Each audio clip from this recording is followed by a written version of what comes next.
the stupid lies and the stupid games left a vacancy in this picture frame. A prisoner by my own hands. 'Cause if I can't have me, then no one can.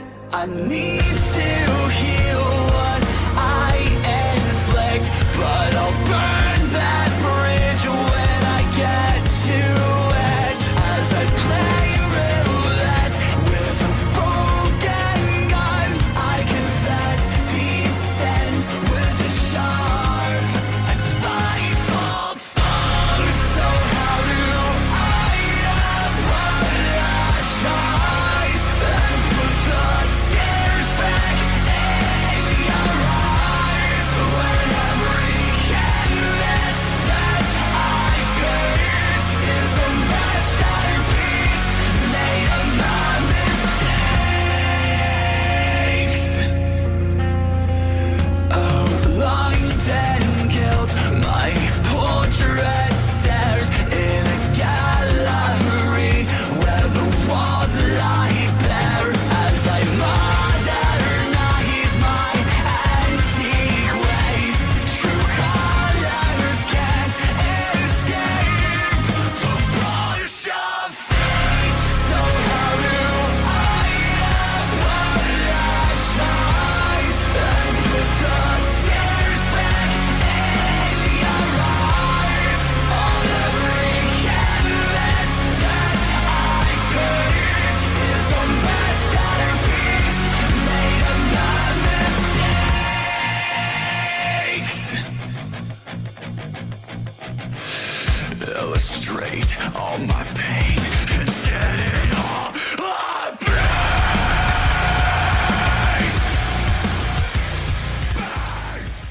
Welcome back to my YouTube channel, and yeah, today we're going back through bulking. I'm kidding. I'm not going to go through all of it again. What I will go over really quickly is the 13 papers that Lyle McDonald decided to so graciously share with me. Not really, somebody sent it to me, but the 13 papers that he uses to justify like bulking being necessary to maximize growth. Now, I'm going to start flashing a few things up on the screen, and you're going to notice very quickly that a lot of them are not actually looking at bulking versus Maingaining. They're usually just looking at, let's see what happens when we throw 500 calories at these people and we resistance train them. They're not comparing their growth to before, like when they're having like their maintenance or whatever. They're just throwing calories on top of them. And then there's papers that are saying that they're in a surplus, and then there's fat loss happening.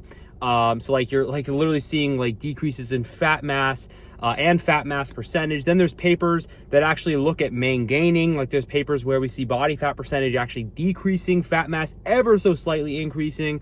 But that's what Maingaining is, right? It's where we have a relative maintenance of body fat percentage.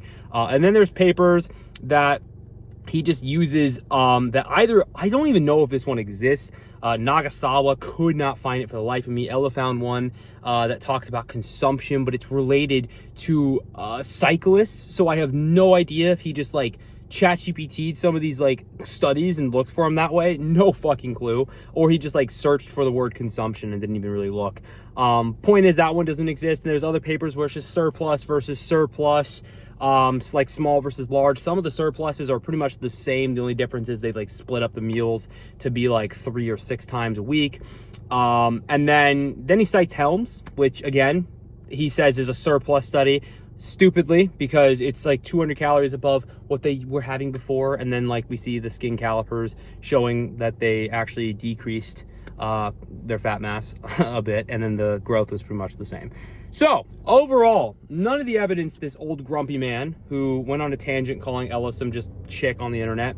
Paper I want to look at is by McDonald, L, and me. I know more than all of you put together. Journal of I'm Right. Every year, every month, every pay. None of his evidence actually lines up with his claims. They all of his claims are based upon the fact that the overall data doesn't even look at what we're talking about. And he just says, well, because all the data is still looking at surpluses to maximize growth, surpluses must be needed to maximize growth. But let me propose something really quickly, right? If the data doesn't remove the confounding variable of the fact that resistance training is the most important thing, and it doesn't control for things like carbohydrate intake and things that could actually impede your performance in the gym. Low glycogen availability can have an impact on you. And then you don't really compare Maingaining versus surplus, except for the Helms, which apparently is all bad and evil, despite the fact that all the other papers he cited are arguably even worse. Nonetheless, apparently we're not allowed to use that. But what if the data doesn't exist because nobody has actually tested it except for Helms? Nobody's actually compared except for Helms. Nobody else has tried. Even the papers that you liked, Garth et al., the one he liked to cite in his previous video, even they failed at doing this because they had their fucking other group doing ad libitum, right? Which is essentially eat whatever you want. And those people gained more fat than they did actual muscle. So, in the end, maintaining relative composition and focusing on maximizing your training performance, that's what you need to do. Okay, if you want to do your bulking cutting cycles, I don't care. Okay, but I didn't want to waste the whole video talking about this because it feels repetitive as hell at this point. But because like the funny thing is, everyone who talks about this generally does agree on everything. It's just like definitions of things and then the explanations of things that people tend to differ. And everyone gets so upset about it. So upset about it. And mind you, I got a little upset mainly because this grumpy ass dude is trying to like almost talk down to my girlfriend, who academically is above him. Masters. He has a bachelor's. So he has a bachelor's and she has a master's, or she's going for her master's. So she's pursuing further education than him, and she actually studies physiology. I think he just had a bachelor's in exercise science, if I'm not mistaken, or kinesiology. So not really the same, right? Physiology, kinesiology, a little different, right? Physiology goes a little bit more in depth into the mechanisms. Kinesiology is like the practical side of things. So that's why I think there's a big knowledge gap here, and he doesn't want to talk about it because he doesn't really understand physiology.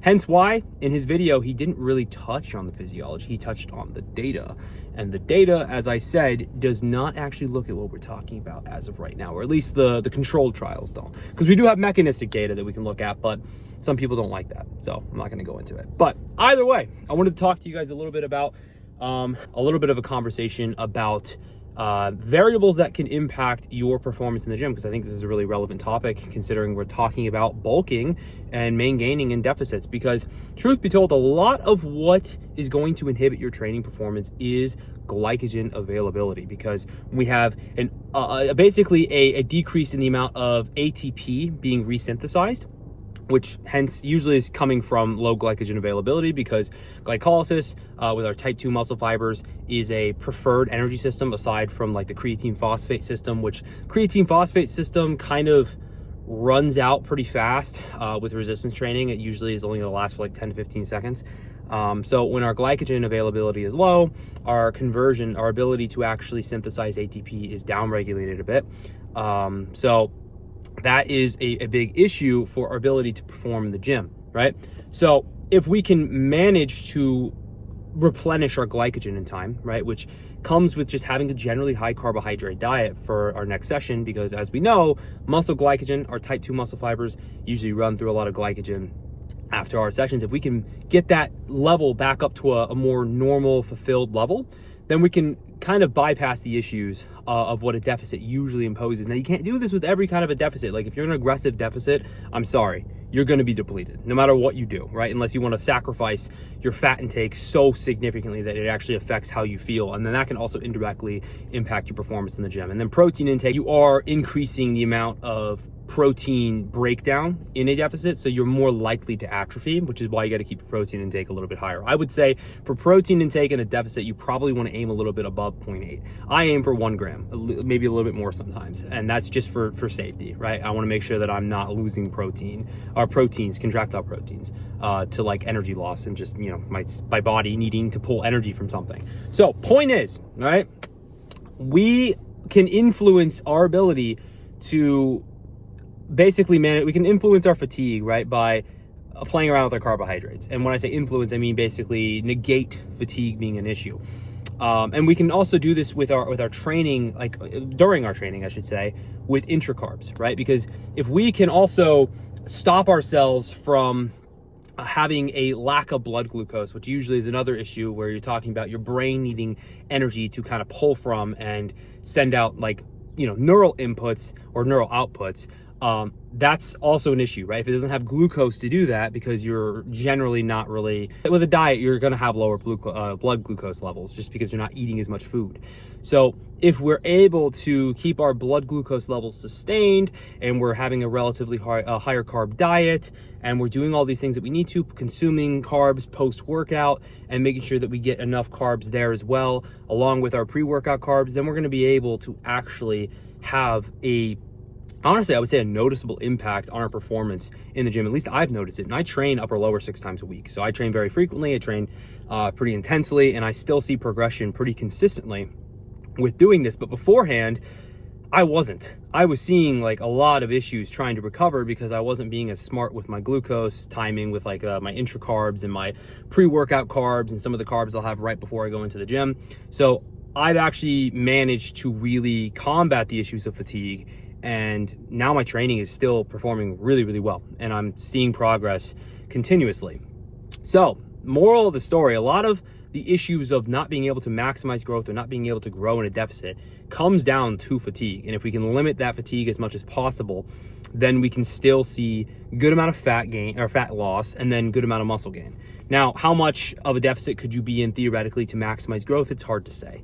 But like realistically, if you're in a 100-calorie deficit, I don't see why you couldn't maximize growth. I really don't. You have all the energy you would need to pull from your fat.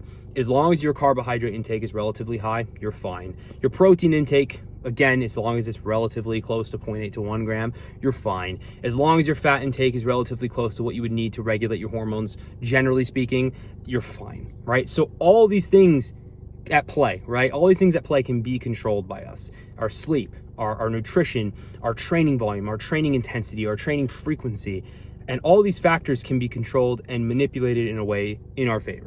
In the end, this whole idea of like absolutely like needing a caloric surplus to build muscle, that's stupid.